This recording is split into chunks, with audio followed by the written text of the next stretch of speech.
Irmãos, bom dia novamente. Nós vamos dar continuidade à lição 4, né? Nós estávamos já no item 3, outras passagens que provam que Jesus é Deus.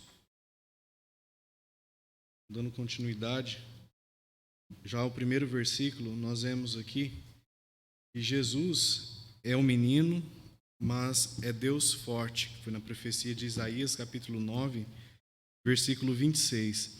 Nós chegamos a comentar sobre esse versículo quando nós fizemos o estudo sobre os testemunhos de Jeová. Não sei se os irmãos lembram.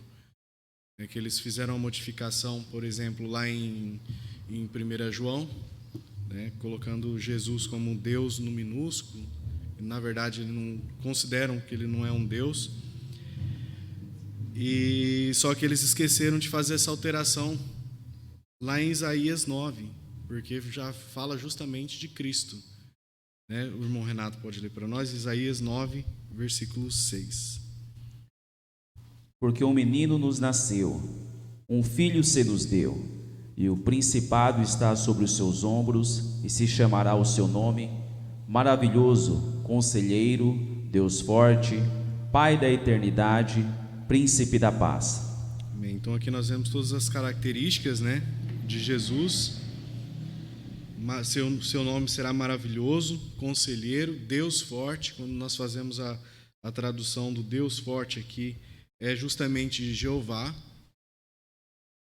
Então nós encontramos a contradição, inclusive, dos próprios testemunhos de Jeová, que alegam que Jesus não é Deus. Jesus mesmo disse, né, que ele é o Eu Sou. João 8:58. Renato.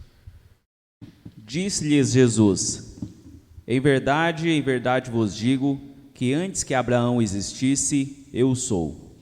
Então, o próprio Jesus disse, Eu sou. No item C, Jesus ele deve ser adorado pelos anjos, que contradiz o que os testemunhos de Jeová também podem dizer, que Jesus era considerado o anjo Miguel, sendo que ele tem que ser adorado pelos anjos. Hebreus 1:6. E outra vez, quando introduz no mundo o primogênito, diz: e todos os anjos de Deus o adorem. E Lucas, capítulo 2, versículo 8 e 15. Ora, havia naquela mesma comarca pastores que estavam no campo e guardavam, durante as vigílias da noite, o seu rebanho. E eis que o anjo do Senhor veio sobre eles, e a glória do Senhor os cercou de resplendor, e tiveram grande temor. E o anjo lhes disse: não temais, porque eis aqui vos trago novas de grande alegria, que será para todo o povo. Pois na cidade de Davi vos nasceu hoje o Salvador, que é Cristo, o Senhor. E isto vos será por sinal: achareis o menino envolto em panos e deitado numa manjedoura. E no mesmo instante apareceu com o anjo uma multidão dos exércitos celestiais, louvando a Deus e dizendo: glória a Deus nas alturas, paz na terra, boa vontade para com os homens. E aconteceu que, ausentando-se deles os anjos para o céu, disseram os pastores uns aos outros: vamos, pois, até Belém, e vejamos isso que aconteceu, e que o Senhor nos fez saber. Amém. Então nós vemos aqui, já nessa passagem do nascimento de Cristo, quem foi adorado? O próprio Jesus, né? E foi adorado por quem? Pelos anjos. Também nós encontramos que não é usurpação Jesus considerar-se Deus. São pontos que nós refutamos já quando nós fizemos o estudo. Não é usurpação Jesus considerar-se Deus. Filipenses capítulo 2, versículos 5 e 11. De sorte que haja em vós o mesmo sentimento que houve também em Cristo Jesus, que sendo em forma de Deus, não teve por usurpação ser igual a Deus, mas esvaziou-se a si mesmo, tomando a forma de servo, fazendo-se semelhante aos homens. E achando na forma de homem, humilhou-se a si mesmo, sendo obediente até a morte, e morte de cruz. Por isso, também Deus o exaltou soberanamente e lhe deu um nome que é sobre todo o nome, para que ao nome de Jesus se dobre todo o joelho dos que estão nos céus e na terra e debaixo da terra, e toda a língua confesse que Jesus Cristo é o Senhor, para a glória de Deus Pai. Amém. Irmãos, se nós formos adentrar a profundo, para podermos entender de fato sobre Jesus, nós vamos ver que as profecias do Antigo Testamento profetizavam sobre quem? Sobre Jesus, E nós vamos ver isso agora de uma forma mais aprofundada. Então, nós já saímos um pouco dessa lição. E a pergunta que nós fazemos é: Jesus é de fato o Messias profetizado no Antigo Testamento? A profecia bíblica, ela é a chave para nós entendermos tanto o passado quanto o futuro. Concorda? Ela é a chave para que nós possamos entender o passado e também o futuro. Embora aos incrédulos a profecia talvez pareça uma pretensão absurda, nós vemos que ela é fácil de ser comprovada. Por mais que os incrédulos a consideram absurda, ela é fácil de ser comprovada. Porque a maior parte das profecias registradas na Bíblia já se cumpriu. A maior parte dessas profecias já se cumpriu.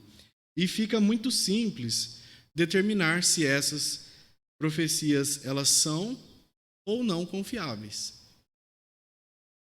Dois importantes assuntos a respeito das profecias deslizam-se, por exemplo, através das Escrituras, quando fala-se de Israel e quando fala-se sobre o Messias, aquele que vem para Israel e, através de Israel, para o mundo, aquele que vem como Salvador de toda a humanidade.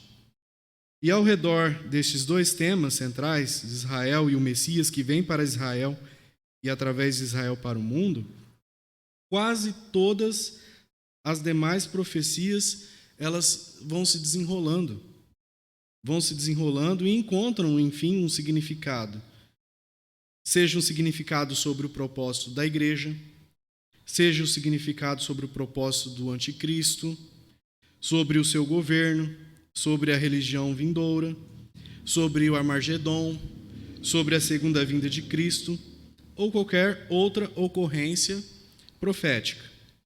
Então nós vemos que a Bíblia, ela é absolutamente única na apresentação dessas profecias, as quais ela registra detalhes de tudo que nós acabamos de falar. A Bíblia registra detalhes específicos. E esses detalhes começaram há mais de 3.000 anos atrás. Tudo detalhado. Cerca de 30% da Bíblia é dedicado às profecias. E esse fato torna válida a importância, do que se tem se tornado um assunto negligenciado nos dias atuais.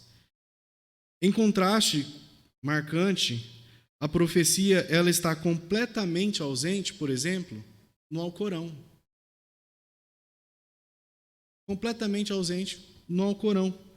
Completamente ausente, por exemplo, nas palavras de Buda, nas palavras de Confúcio. As profecias estão ausentes nos livros dos Mormons ou quaisquer outros escritos das religiões mundiais.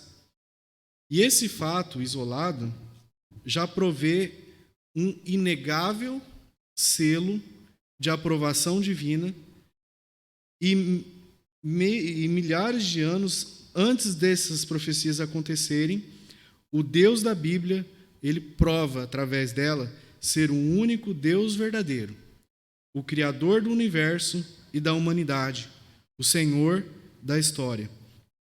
E da mesma forma, prova que a Bíblia, ela é sua palavra infalível, dada a fim de comunicar tanto os seus propósitos, comunicar os meios de salvação a todos aqueles que creem.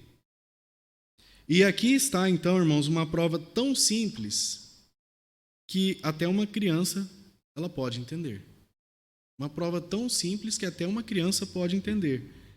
E, ao mesmo tempo, tão profunda que os maiores gênios não conseguem refutar. Tão simples que uma criança pode entender e, ao mesmo tempo, tão profunda que os maiores gênios não conseguem refutar. E a profecia, ela desempenha, então, esse papel, um papel vital, ao revelar o propósito de Deus para a humanidade. Ela também fornece uma prova simples na identificação do verdadeiro Messias de Deus. Do verdadeiro Messias de Deus, ou Cristo. E desmascara o impostor Satanás, desmascara o anticristo, de maneira que quem absorve de fato a palavra de Deus não são enganados por eles. Entretanto, por ser a profecia única na Bíblia, ela é a única para Cristo. Profecia nenhuma narrou, por exemplo, a vinda de Buda. Profecia nenhuma narrou Maomé, Confúcio ou Joseph Smith, ou os populares gurus hindus que têm invadido o Ocidente, ou qualquer outro líder religioso. Todos eles são sem credenciais. Nenhum deles tem as credenciais que distinguem, por exemplo, Jesus Cristo. Também há mais de 300 profecias do Velho Testamento que identificam o Messias de Israel. Mais de 300 profecias que identificam o Messias de Israel. E séculos antes da sua vinda, os profetas hebreus, eles estabeleceram critérios específicos e esses critérios deveriam ser preenchidos para reconhecimento do verdadeiro Messias. O cumprimento dessas profecias nos mínimos detalhes, a morte, ressurreição de Jesus de Nazaré, demonstram indiscutivelmente ser ele o prometido por Deus, ser ele o verdadeiro e único Senhor e Salvador. Na verdade, as profecias messiânicas do Velho Testamento, elas somente poderiam ser cumpridas na pessoa de quem? De Cristo. Somente poderiam ser cumpridas na pessoa de Cristo. E existem centenas destas profecias para que a possibilidade de convergência acidental para qualquer homem comum seja completamente descartada. Não é nada acidental. Então nós vamos observar agora algumas dessas profecias que foram cumpridas literalmente em Jesus Cristo. Aí eu coloquei para os irmãos para ficar fácil, em relação ao nascimento do Messias cumpridos em Jesus. A irmã Fátima vai ler esse tópico para nós, pode ser, irmã? Sim. Então, o primeiro versículo que nós vamos ver é Gênesis 3:15, que é a profecia a respeito de que Jesus seria semente de uma mulher, e nós vemos o cumprimento em Lucas 2:7. Tá? Em Gênesis 3:15 é a profecia. E porém inimizade entre ti e a mulher, e entre a tua semente e a sua semente. Esta te ferirá a cabeça, e tu lhe ferirás o calcanhar. E Lucas 2:7, o seu cumprimento. E deu à luz ao seu filho primogênito, e envolveu-o em panos, e deitou-o numa manjedoura, porque não havia lugar para eles na estalagem. Nós vemos também que, em relação ao nascimento de Jesus, ele seria descendente de Abraão. Profecia em Gênesis 18:8 e o cumprimento em Mateus 1:1. Visto que Abraão certamente virá a ser uma grande e poderosa nação, e nele serão benditas todas as nações da terra. E Mateus 1:1. Livro da geração de Jesus Cristo, filho de Davi, filho de Abraão. Jesus seria descendente de Isaac. Profecia em Gênesis 17:19 e o seu cumprimento em Mateus 1:2.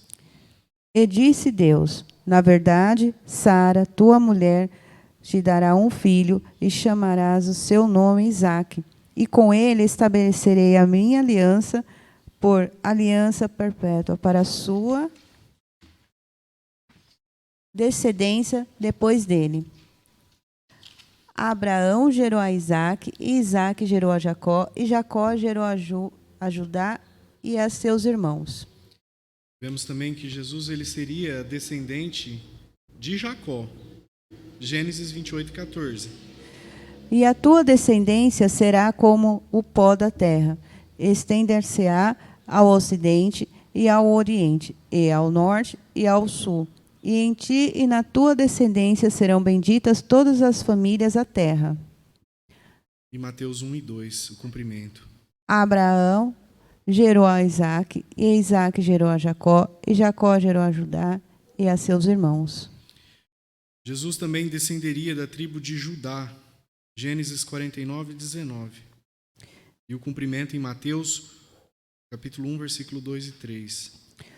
O cetro não se arredará de Judá, nem o legislador dentre seus pés, até que venha Siló, e a ele se congregarão os povos. Abraão gerou a Isaque, e Isaque gerou a Jacó, e Jacó gerou a Judá e a seus irmãos. E Judá gerou de Tamar a Pérez e a Zerá. E Pérez gerou a Esrom, e Esrom gerou a Arão. Nós vemos também que Jesus seria o herdeiro do trono de Davi. A profecia Isaías 9:7 e o cumprimento em Mateus 1, versículo 1 e 6. Do aumento deste principado e da paz não haverá fim sobre o trono de Davi e no seu reino, para o firmar e o fortificar com juízo e com justiça, desde agora e para sempre. O zelo do Senhor dos Exércitos fará isto. E Jessé gerou ao rei Davi, e o rei Davi gerou a Salomão, que foi mulher de Urias. Jesus teria seu lugar de nascimento. A profecia em Miqueias, capítulo 5, versículo 2.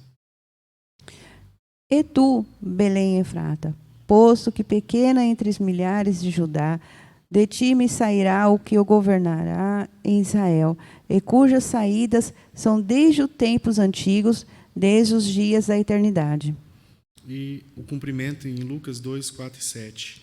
E subiu também José da Galileia, da cidade de Nazaré, a Judéia, a cidade de Davi, chamada Belém, porque era da casa e família de Davi, a fim de alistar-se com Maria, sua esposa, que estava grávida. E aconteceu que, estando eles ali, se cumpriram os dias em que ela havia de dar à luz.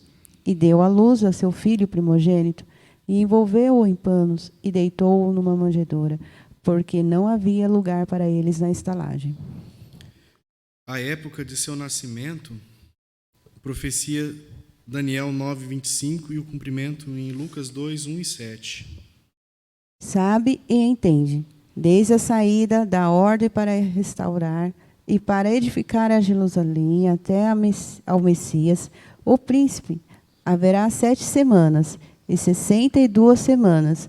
As ruas e o muro se reedificarão, mas em tempos angustiosos. E aconteceu naqueles dias que saiu um decreto da parte de César Augusto para que todo o mundo se alistasse. Este primeiro alistamento foi feito sendo Quirino presidente da Síria. E todos iam alistar-se, cada um à sua própria cidade.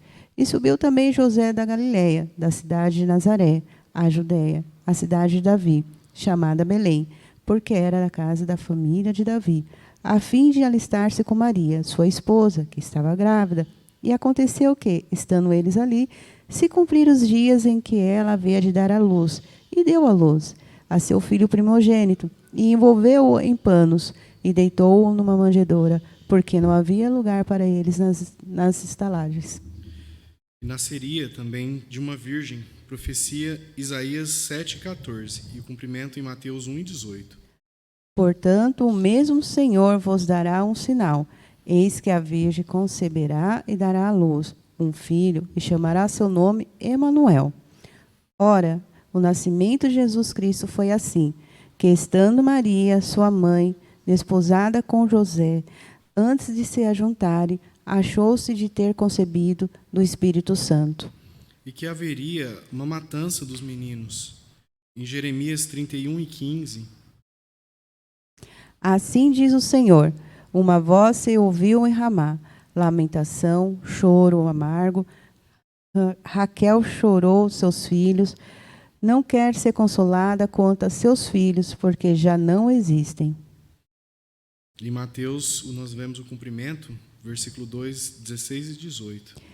Então Herodes, vendo que tinha sido iludido pelos magos, irritou-se muito e mandou matar todos os meninos que havia em Belém e em todos os seus contornos, de 2 anos para baixo, segundo o tempo que diligentemente inquirira dos magos.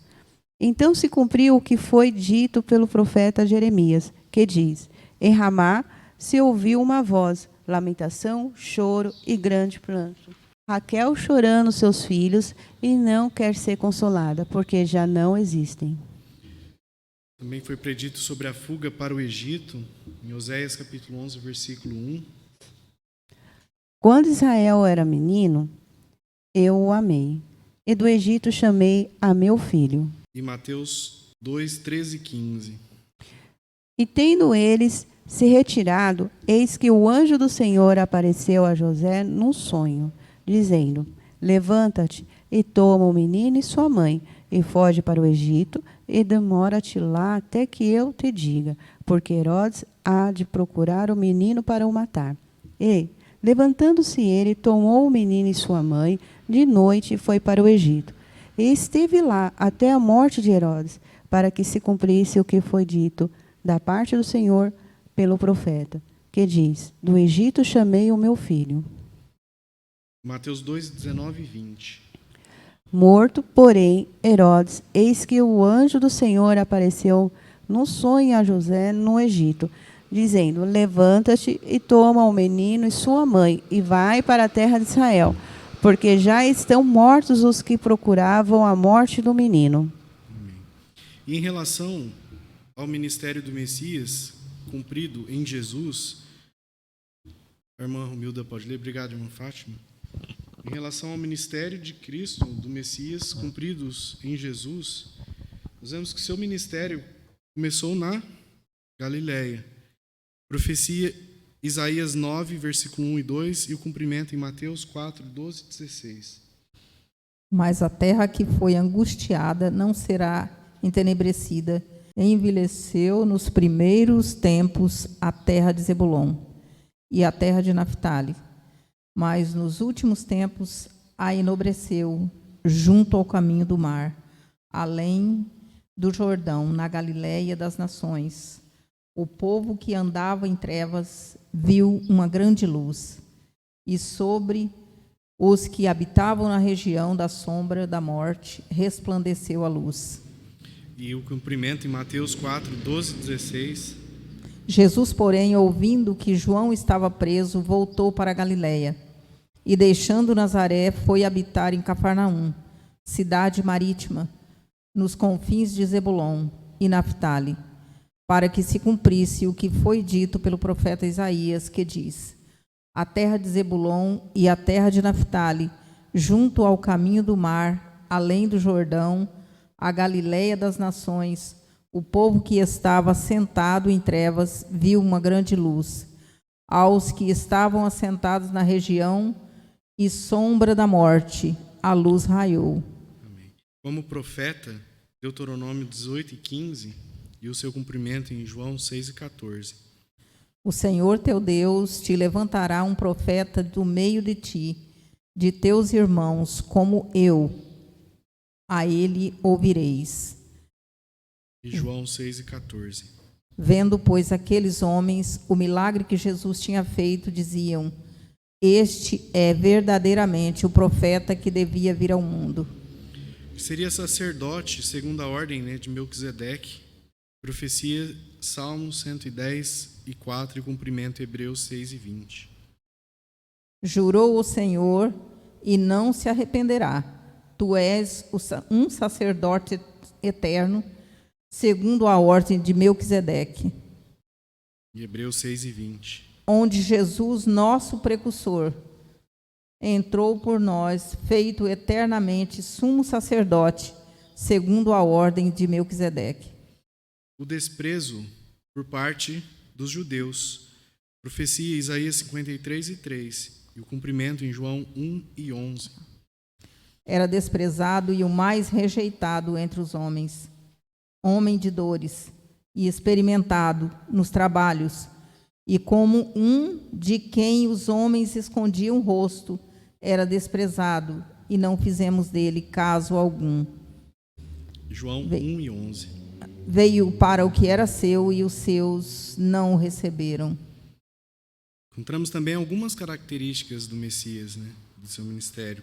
Profecia Isaías 11:2 e o cumprimento em Lucas 2:52. E repousará sobre ele o Espírito do Senhor, o Espírito de sabedoria e de entendimento, o Espírito de conselho e de fortaleza, o Espírito de conhecimento e de temor do Senhor. Lucas 2:52. E crescia Jesus em sabedoria e em estatura e em graça para com Deus e os homens.